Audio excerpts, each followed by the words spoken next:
Attack the French. Nelson is going to war, and the fruits will be victory and a lost eye. For the first time, Nelson realized what he was up against. This was nothing like the American War, for the French Revolution had unleashed something much darker and more terrifying. The unbridled fury of a fanatical mob, the savage passion of a people bent on slaughter. Suddenly, he thought of home, of his father and Fanny, and the little church at Burnham Thorpe, and the gentle fields and sleepy villages of England. And at that moment, he knew he could not rest until these monsters were beaten. But high above Toulon's smoking ruins, a man in a blood-stained uniform gazed coldly across the harbour, and on the face of Napoleon Bonaparte was a thin, cruel smile of satisfaction. So that was a wholly unbiased perspective on the siege of Toulon in 1793, written by a top historian of the French Revolution, Dominic, namely yourself.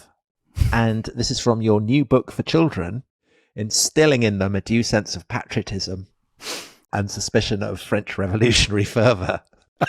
And what's it called? Nelson, God of the Seas? Nelson, Hero of the Seas. Nelson, Hero of the Seas. The latest volume, Tom, in the best-selling Adventures in Time series. And I think people will say scrupulously fair and forensically researched. So what I will say is that we've done, how many episodes have we done now of the French Revolution? 13, I think. Yeah. And it's good that you're absolutely letting everyone know what your perspective on the French Revolution is, in case anyone had been in any doubt. It's not necessarily my perspective, Tom. It's Horatio Nelson's perspective. Ah, that's what it is. That's what it is, you see. This is what a great literary artist does. He takes you into the minds of his characters. Of course, of course. Okay, so today Nelson is going to war, and we left him at the end of our first episode. France has declared war on Britain. This means that the Royal Navy must be summoned to serve both as sword and shield. And Nelson has been given a ship, hasn't he? Yes. The Agamemnon. Yes. So let's remind ourselves where we got to. The French have declared war on Britain. We're at the beginning of 1793. And Captain Nelson, who is 34 years old, this slender, sickly man, but a man who is fired by a really extraordinary sense of self-belief, kind of Churchillian, actually, the kind of self-belief that in a lesser person would be the act of a lunatic. But Nelson can not just talk the talk, he can walk the walk, as people say. Yeah, a God-given mission. Exactly. So in February 1793, we find him at Chatham Dockyard. Hooray. Your favourite dockyard. It is my favourite dockyard, yes. Preparing his new ship for sea, and this is the Agamemnon. The Agamemnon, we talked in the last episode about that Nelson is the embodiment of something bigger, and so is the Agamemnon. It was 12 years old. It was built of English oak, 200 feet long, 50 feet wide. I mean, this is a very, very expensive and high-class piece of kit, isn't it? Yeah. Exactly, hardware. And his job, I know you love victuals. I do, because it's so important. We touched on this, but just to reiterate, a ship cannot spend long times at sea unless it is very well supplied. So Nelson makes sure that there's biscuit and there's flour and water and beer and wine, and they bring on bullocks, live bullocks at times. Yeah. But also you have to keep people supplied with fruit. So this is where the American term for the English limeys comes from, because Royal Navy vessels are loaded down with limes and oranges and lemons and all kinds of things to keep scurvy at bay. And Nelson understands this as well as anybody in the Navy, and his men are always incredibly healthy. And this is something that, you have a lot of initiative as captain. Yeah, exactly. So it's not just that you take what is given to you. You have to order a lot of this stuff yourself. So he has ordered the wine, the port, the sherry. He's ordered the tea and Turkish coffee, a keg of tongues, which sounds a little bit intimidating. But also, this will appeal to you, Tom, since you're always interested in the religious dimension to history. Nelson goes out of his way to order hundreds of prayer books and hymn books for his crew from the Society for the Promotion of Christian Knowledge, because he is, of course, a vicar's son, and he believes that regular services, which some captains are not brilliant at keeping up, Nelson is very keen to keep them up because he thinks it's really important. Well, I suppose it builds a sense of community, doesn't it? Absolutely it does. And it reassures everybody on board that God is an Englishman, which is very important when fighting the French. Yeah, which is, as we will see from the story, he certainly appears to be. So to get his crew, again, for an officer, for a captain, the onus is really on you to find a lot of your crew. So he puts up posters and hands out pamphlets in Norfolk. He gets a lot of people from Norfolk. For his lieutenants, he gets old friends from his days in the Caribbean. As his midshipmen, as the kind of apprentice officers, he gets the sons of well-to-do Norfolk families. So people that perhaps he might owe a favour to, or people that are friends of his father or something like that. And one of these is his stepson, Josiah, who is 13. Yes. Good and bad news for Josiah. The good news is he is big, he's strong, he's manly, he's very enthusiastic. The bad news is that by common consent, Josiah is absolutely useless and a complete and utter waste of space. Well, although he will feature heroically at the end of this. He will do. So that's why it's important to bring him in now. So bear that in mind. Of course, there are press gangs that go out. But by and large, Nelson has a good reputation, and so people want to serve with him because they know that he will do right by them, that there's a good chance of winning prize money. Yes. So this is a crucial part of what you want. Anyone who's read Patrick O'Brien's novels will be familiar with the fact that Royal Navy captains are always looking for the chance to make a bit of extra money by capturing enemy ships. And generally, there's a feeling that Nelson is someone you want to serve with. He will look out for you. He will do right by you. And that's incredibly important. It is very important. And the thing about doing right, we don't know many details of a lot of the crew. We just know the names and the muster rolls. But we do know, I think this is a lovely detail, that he took 20 ship's boys from London's Marine Society, which was a charity that basically gave poor and destitute boys a second chance at sea. So they're all from broken homes or they're from troubled backgrounds. Of these 20 boys, we know that only 6 of them could read and write.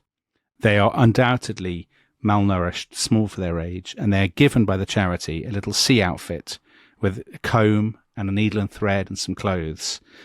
And all the rest of the details of their lives are kind of lost to us. So we have to imagine these 20 boys on the ship with the prayer books, with the keg of tongues and all the limes and whatnot. And they're probably better fed, healthier, and better looked after than thousands of boys would have been back home in Britain. Yeah, well, so to quote, just on the topic of health again, because it is so important, N.A.M. Rogers, a great historian of the Navy, he said that sailors in the Royal Navy must have been the healthiest body of British subjects in the world. And since Nelson is particularly attentive to this, probably the sailors on the Agamemnon are even healthier than the vast mass of sailors. And you were talking about boys, we don't know much about them, but they're, of course, the midshipmen, these little boys, 13 years old when they first sign up. We have a record from one of them when he set sail with the Agamemnon, and he wrote to his father and said, "Nelson is acknowledged to be one of the first captains in the service and is universally beloved by his men and officers." Oh, that's nice. So that's good to know, isn't it? Yes, that's very good to know. They set off.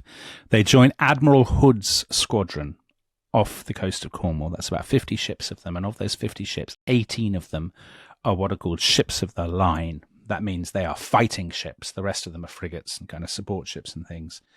And this is a taste of Britain's naval might, because actually at that point, in 1793, there are more than 600 ships of various kinds in the Royal Navy. There are 14,000 guns. There are 100,000 men. So this is a mighty, mighty enterprise. Britain does not like fighting wars on land. Britain's strategy is always, we will basically give subsidies to whoever it might be, the Austrians, the Prussians, to do the fighting for us. Which is what they'd done in the 7 Years' War, hadn't they? To great effect. To great effect in the 7 Years' War. And this is what we are hoping to do again. And I think the strategy at this point for William Pitt, for the other British politicians, they are thinking, maybe this will be another 3, 4, 5-year war. We'll get the Austrians and the Prussians to take care of the French on land. We'll do the business by sea, and then hopefully it'll be done and dusted, and this revolutionary nonsense will be put to bed. Of course, what they don't know... Because unlike Goethe, they haven't been at the Battle of Valmy and seen a new age of humanity beginning. So they don't fully appreciate what they're up against. I think that's absolutely right. If you'd said to them, you're going to be at this for the next best part of 20 years, 22 years? I mean, they would not have believed you. Anyway, Admiral Hood has been given the Mediterranean squadron. And the task of this squadron is to go down into the Med to aid the Austrians in Italy and to strengthen the bonds with other smaller European powers who might be, useful allies. So a good example is the Kingdom of Naples, which of course will play a very prominent role in Nelson's life. So off they go, and by the summer of 1793, they have reached Toulon, which is the major French naval base on the south coast of France. I mean, basically, just to emphasize, essentially, Toulon is France's Mediterranean sea power. Without Toulon, Absolutely it is. France cannot operate in the Mediterranean. So Toulon, as people may remember who listened to our series about young Napoleon, Toulon is a city in turmoil. There has been a royalist uprising in Toulon, and when Hood arrives, he sends a message to the royalists, and he says, listen, if you hand over your dockyards, your ships, and your forts to the Royal Navy, I will protect you and I will guarantee you against the revolutionary, the Jacobin armies. And amazingly, they say, okay, that sounds like a good deal. And at a stroke, Hood has won control, or so it seems, of France's preeminent southern naval base. However, getting Toulon is one thing, but keeping it is a bit more tricky. Toulon is kind of stuck between the mountains and the sea. It can't really supply itself, so they need supplies. And as you were saying before, nobody is better at kind of getting limes, rustling up a few lemons, A few bullocks. than Nelson. And so Admiral Hood says to Nelson, look, can you go over, please, to Naples? King Ferdinand there is pretty sympathetic to us. Well, very sympathetic. Yeah. Firstly, because he's a king. Yes. And as a king, he knows what happens to kings with French revolutionaries. In particular, his wife, his queen, Maria Carolina, is the sister of Marie Antoinette. Exactly. So she really knows what she's up against. She hates the revolution with an absolute burning white-hot passion. Well, understandably. Ferdinand's a terrible man. There's nothing he enjoys more. He'd be up there with Franz Ferdinand and the Kaiser. He loves shooting animals of every description. I think that's a very harsh comparison. Well, okay, but he's worse, isn't he, really? He's far worse. He'll piss in a chamber pot and then throw it at his servants. There's a notorious occasion where he made his coachman swallow a live frog. He's a terrible man. Franz Ferdinand never did that. I want to go on the record. No, he did not. We'll put that on the record. I couldn't believe it when you brought Franz Ferdinand into this, because Ferdinand IV is a shocking man. Anyway, Nelson arrives outside Naples. Now, of course, to somebody like Nelson, even though he's well-travelled, Naples must have been an extraordinary sight. Vesuvius smouldering over the bay. And Naples is one of the biggest cities in Europe at this point. Third after London and Paris, I think, isn't it? It is a confusing, chaotic jumble of palaces and churches. It's a city of contrasts, I think, Dominic, isn't it? Yeah, where's the Neapolitan tourist board? It's a place seething with excitement and tension and drama, a very melodramatic kind of place. When he gets there, he meets one person who's not very melodramatic and another person who is. The person who isn't is the British envoy to Naples, Sir William Hamilton. Who featured in the second season of Love Island. Yes, of historical Love Island. Britain's most famous cuckold, but that's preempting the story. I'm not a massive fan of Sir William Hamilton. I think he's a bit of a drip, actually. He's not a drip. I think he's a drip. No, he's a tremendous contribution to classical scholarship. Exactly. You arrive and he's just going to talk to you about the Etruscans. Well, unless you're Mozart, in which case he would host you. And Yeah, he would. I'm not. And I'm not interested in volcanoes, and he's passionately interested in volcanoes. But also you love a monkey, don't you? He kept a pet monkey. Yeah, but I expect that from everybody in Naples. And he has tremendous taste in women. Well, his wife, I'm not a massive fan of Emma Hamilton, as you will know, Tom. There we disagree. He has this wife. Well, we'll have to come to this in season 2 of Nelson, because we don't want to get bogged down in Emma right now. Emma Hamilton is his much younger wife. She is a lady with a colourful past. You've put down here strumpet. Well, okay. She was. Yeah. Am I wrong? Tell me I'm wrong. No, but, a girl's got to do what she's got to do. Yeah. Again, we've mentioned Goethe. Goethe's a big fan of her. She does these kind of classical poses. I think she's very brave, very loyal. She's very warm-hearted. And I think above all, she is fun. She's also narcissistic, cruel, attention-seeking, and incredibly annoying. Well, you can't be everything. We're going to do a future episode on this. We will. We will come to them. We will come to them. Let's now get bogged down. This is clearly going to be the point at which the rest of this history falls apart. They really take to Nelson. They think Nelson is brilliant, and they promote his interests with the king and queen. They say, come on, Make sure you give him everything he needs. So off he goes back to Toulon. And when he gets back, he discovers, oh no, terrible scenes. The French have invested the city.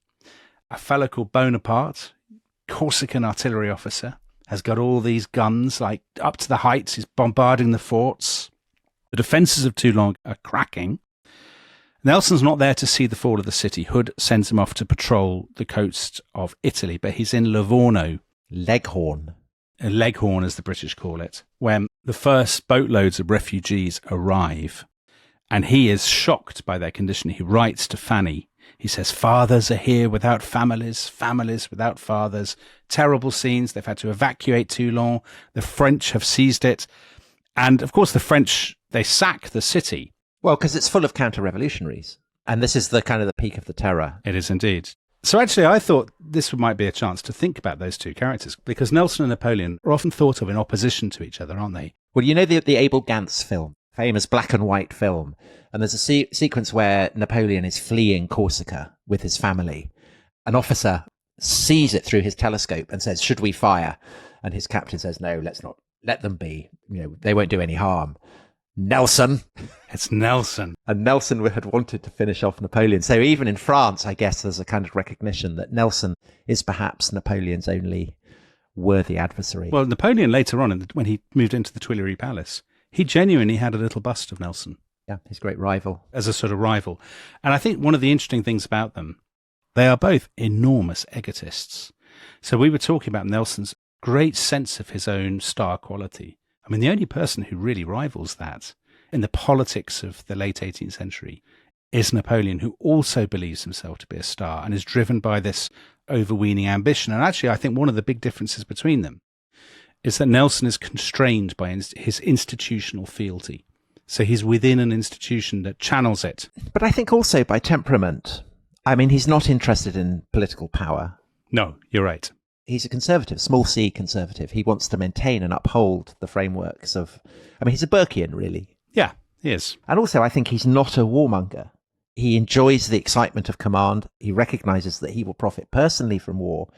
But throughout this period, he does think that Britain should be making peace, on fair terms, of course.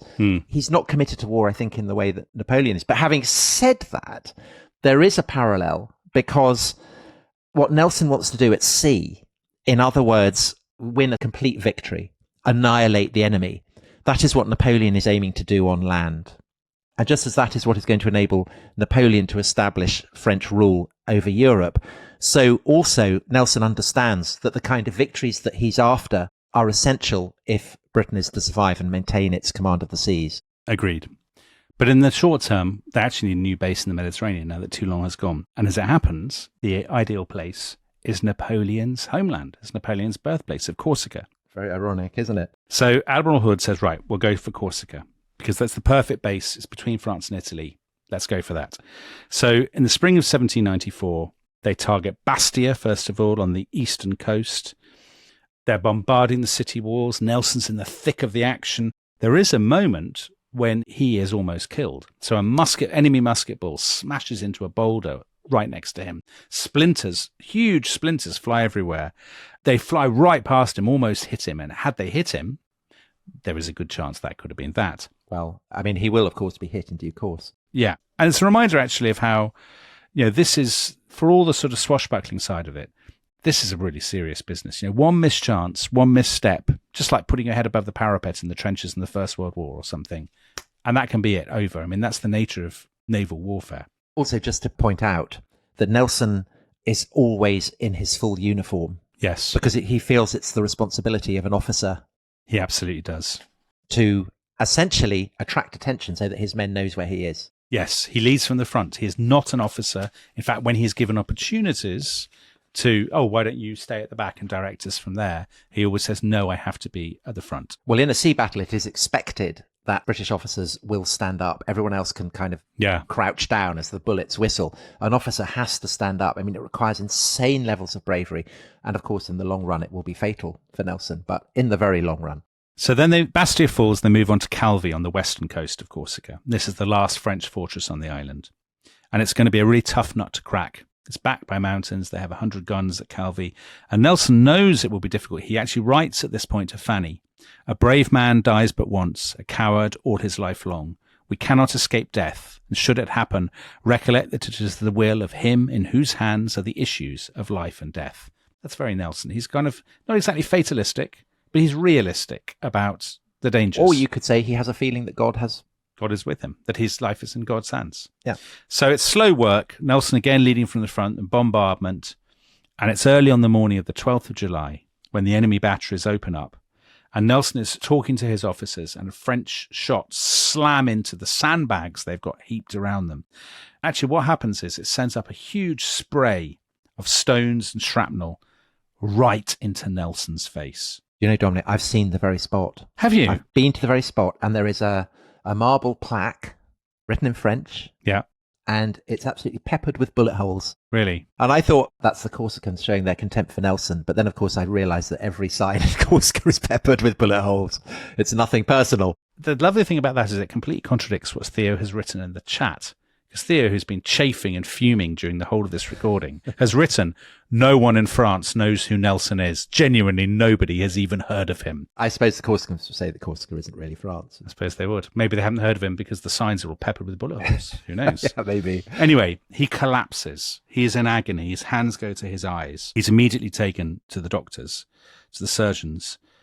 From this point onwards, he can never again see out of his right eye. His right eye has been hit with sand and all this rubbish, and that's it. It's gone. What's amazing is that he doesn't even enter the injury in the ship's logs or even put himself on the official list of the wounded. Essentially, you know, he tells it, "Oh, it's just a scratch." Yeah, I mean, that's what he writes to Fanny. Literally, just a little scratch. But he's not telling her the truth. He's deliberately hiding the fact that he will never be able to see out of that eye again.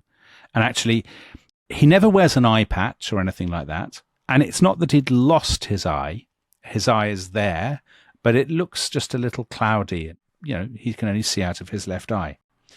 Calvi falls, so Corsica is now in Britain's hands. And then there is a sort of a lull, as is so often the case in naval wars. They're basically sent off to blockade and to faff around on the coast of Italy, blockading when they appear, stopping the French interfering. It's endless kind of blockades of Leghorn. There, a lot of stuff in Leghorn, in Livorno. At this point, it seems pretty likely that Nelson, a lot of the sailors, of course, when they go on land. Yeah, girl in every port.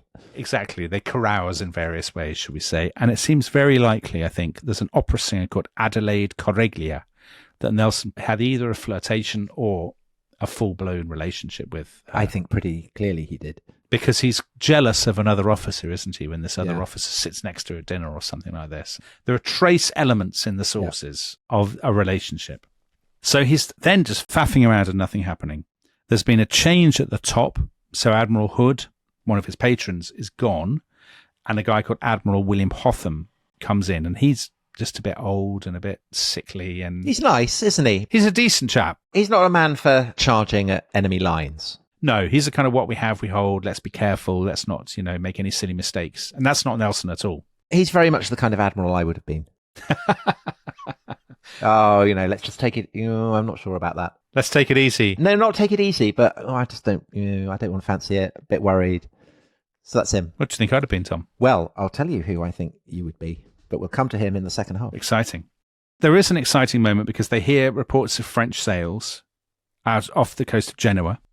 They all shoot out and they track them down and they catch up with them. And Nelson then shows tremendous courage. A glimpse of the courage, yeah. So just two things to say about this. The first is that the French sails, they have a tremendous array of revolutionary names. So one of them is called the Ça Ira. Yeah, the revolutionary song. It will be fine. Yeah, the revolutionary song. And that's a kind of absolute monster, isn't it? It's the largest two-decker ship in the world. So an absolutely enormous ship. But another ship is called the Sans-Culotte. That's right. So Nelson can have no doubt that he is facing a revolutionary fleet. But also the other thing to say, Nelson has been in the Navy by this point for 24 years, and he's never seen a fleet in action. This is his first engagement in a battle. I hadn't thought about that, but it's true. Yeah. So you can imagine he is so excited. He can't wait, can he? He gets right stuck in. He says, right, we'll go straight for, What do you think he goes for? The Satira, the largest two-decker ship in the world. Of course. What else? Straight in. 84 guns, completely outgunning his own ship, Agamemnon. And do you know who this is very bad news for? The French. Bad news for the French, but it's also very bad news for the 7 bullocks that he has on board. Oh no, do they have to throw them overboard? Throw them overboard. Because when they beat to quarters and when they clear the decks for action, that often means that the livestock are just jettisoned. Piled overboard. Yeah. So he sails right up to the Satira. One of Nelson's things is he will hold his fire until the last moment. Get in position so that every shot will count. And then he turns his ship and lets fly, firing again and again, pouring these broadsides into the sides of the Satira. And because the Satira is so large, the Agamemnon is much faster. It is deadly. It's like a kind of cobra striking at an elephant. Well, one of the sailors says the Satira could have swallowed up the Agamemnon. Yes. But it doesn't matter. I'll tell you what John Sugden wrote about this, about the broadside, that it was no amateur broadside, but a performance no other ship in the Mediterranean could have surpassed. I mean, that's the pinnacle of training that Nelson has brought his crew to. And it's lethal, isn't it? It's incredibly effective. The fighting goes on all day. The Satira is effectively crippled. They then have a kind of break to have a sleep. And then they continue the next morning. It's like a test match. Yeah, it is. I mean, a lot of battles are like this, though, aren't they? They take days. The Satira has got away and it's being towed or escorted by a smaller ship called the Censeur. Nelson catches up with them again. He blasts them again. And the noise so deafening that in Genoa, people think that they can hear a storm coming from across the sea. And at about 11 o'clock on the morning of the second day of the test, the 2 French ships strike their colours. Well, that means they haul down their colours, they surrender. And this, to have captured 2 ships. Yeah, amazing. And especially one that's the largest 2-decker in the world. Exactly. So the measure of Nelson's success is that he has lost 3 men. 4 of his men are wounded, but the French have lost over 100. And I think that it confirms Nelson's sense that attack is always the best policy. He's now tested his assumption that British gunnery is better than French. And specifically, I think he feels that the Republican Navy, it's lost lots of its officers, it's lost lots of its self-confidence, is kind of pretty deficient in fighting spirit relative to his own men. And so that kind of absolutely confirms for him that faced with an enemy fleet, go for it. That's exactly what he thinks. And he then says to Admiral Hotham, right, we've got these. Let's go for the rest of the French fleet. And Hotham says, no, I don't think we will. He says, and I quote, we must be contented. We have done very well. And Nelson is gutted by this because he felt this was an opportunity to go after the French fleet and to knock them out of this part of the Mediterranean. And Hotham, as far as he sees it, has been neglectful. He has not taken the chance. Nelson thinks there was a great chance to go for it. Hotham has turned the chance down. But Nelson is the kind of commander who thinks that whenever you get the slightest glimmer of a chance, you must always, always go for it. So the Nelson touch, and that's what Hotham lacks. But fortunately, Hotham gets replaced, Christmas 1795, by a new commander. And this is John Jervis. Yeah. John Sugden, great biographer of Nelson, has a tremendous description of Jervis. His toad-like figure consisted of a stocky body and expanding paunch propped up on thick tree trunk legs. But, I mean, in case you think that this is a man who's not qualified to command a fleet, I mean, he really is. He's called Old Oak. He's because grim. Basically he seems hewn out of English oak. And I think if I'm a Hotham, you, Dominic... Oh, Tom, that's kind. I love John Jervis.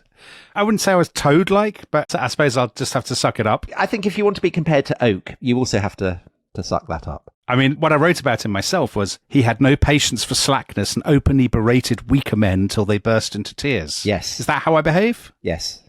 Oh, that's, well... Can I do Chatham High Street? No. On the other hand, he could be kind to his men and loved playing practical jokes on his junior officers. Well, Theo will vouch for that. Well, anyway, Jervis I think he's a terrific commander. He's a bit of a martinet, maybe, but with a purpose. He is, but he's brilliant at spotting talent lower down. So he is. Recognizing captains who have it and saying, yeah, I'm backing you. And obviously this is brilliant for Nelson, isn't it? So he comes in, he says, look, this is a shambles. The ships are all dirty. It says, wash the ships. There's too much drinking. There's girls on board. You've let your standards slip. Nelson and the other younger captains love Jervis. They're like, brilliant. This is a guy who will take the war to the French. However, at this point, the French also have a new commander. And this is the man who we last encountered looking out over... With his thin, cruel smile. Yes, that is Napoleon Bonaparte.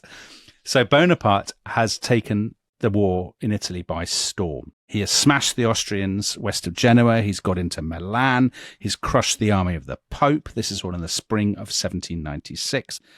And he is rolling up the Allied forces on land. And by doing that, he's rolling up the ports that the Royal Navy can visit. Exactly. So Genoa closes its harbour to the Royal Navy. The Royal Navy are forced out of Genoa. Then the Spanish, who had previously been on the other side, change sides and say, actually, we're going to back the French after all. That's shocking behaviour from Spain, isn't it? Very bad behaviour from Spain. So Nelson has this. Nelson comments on what's going on. We English have to regret that we cannot always decide the fate of empires on the sea. And I suppose that is the lesson, isn't it? It is the lesson, absolutely. Command of the sea can keep you safe, but it can't win you the war necessarily. Exactly. So, and then in the autumn of 1796, Jervis gets orders from London. And these orders, he can't have been completely surprised, but he's clearly very disappointed. The orders are withdraw from Corsica, shut down your operations in the Mediterranean, pull back to Gibraltar. The Mediterranean is lost. You know, we have lost. The Mediterranean campaign has all been for nothing. It's a defeat. I mean, it's a palpable defeat. And Nelson is devastated by this. He writes to Fanny and he says, the tragedy of all this is we've actually never been fitter. We've never been better disciplined. We have a really good commander in Jervis, but we are scuttling out of the Mediterranean with our tails between our legs. It's dishonourable, he says, to the dignity of England. And he's not wrong. It is dishonourable to the dignity of England. Jervis gives him one last job. Says there's a British garrison on the island of Elba, of course, an island that will feature later in the story. He says, go off to Elba and get this garrison, which he does. On the way back, there's a skirmish with a couple of Spanish frigates, and it's during this skirmish that he first is really acquainted with, because he's on a ship now called the Minerve, because the Agamemnon's being repaired. There's a lieutenant on the Minerve called Thomas Masterman Hardy. Mm. And Hardy is a slightly sort of wooden figure himself, isn't he? Yeah. Huge man. Yeah. Huge, slow, stooping. Like a kind of ox. Yes, ox is exactly it. But Hardy works incredibly hard. He's incredibly brave, and he's very loyal to Nelson. Well, and also Hardy basically sacrifices himself. He gets captured by the Spanish to ensure that Nelson can kind of get away with all his prizes and things like that. So Nelson owes him one. Yeah. Then Hardy goes overboard and they go back and have a look for him. So Nelson has, saved Hardy's life. So they are kind of bonded by that. Yes. In a way that will keep them together right the way up to the very last minutes of Nelson's life. The mix of those two men, they become the huge man and the much smaller man. It's a bit of Mice and Men or something. Yeah, they become quite a good kind of double act, don't they? Well, it's Asterix and Obelix. Exactly. Yes, Asterix and Obelix is a good comparison. In the meantime, Nelson is now heading back towards Gibraltar, and there he has been told rendezvous with Jervis's fleet off the southwestern coast of Portugal. But they've had news. The Spanish fleet has set sail. They think it is going to head west through the Straits. It's going to head somewhere into the Atlantic, and there it may well link up with the French fleet off the coast of Brittany and form this great armada. And basically, the British desperately want to intercept the Spanish fleet before this can happen. So as they're going through the Straits of Gibraltar, it's very dark and foggy, incredibly thick fog. Nelson and his lookouts are kind of scouring the horizon for the Spanish. And overnight, on the 11th of February, the lookouts on the Minerve say, we can hear voices in the fog. We can see lights. And it sounds a bit Spanish, what they're saying. And they realize they are literally sailing through the Spanish fleet. But in the fog, with their own lights dimmed and making no noise, they have not yet been detected. So on they go through the fog. Eventually the fog clears. Dawn comes. The lookouts spot the masts of Jervis's fleet, which is waiting off Cape St. Vincent. And Nelson races to get to Jervis's fleet to tell him the news. And Jervis is waiting impatiently aboard his flagship for news of the Spanish so that he can begin the attack. And Dominic, what is the name of Jervis's flagship? Its name, Tom, is Victory. Wow.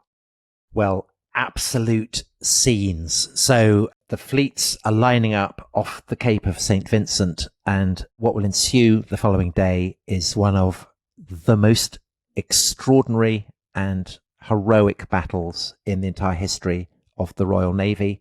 And we will be coming to that in our next episode. And if you simply can't wait, and honestly, I wouldn't be able to wait for it, you can, of course, hear it straight away if you're a member of the Rest is History Club. And if you're not, you can go to therestishistory.com and sign up there. If not, it will be out very soon in due course. So we will see you very soon on the high seas to meet with the Spanish fleet. Bye-bye. Bye-bye.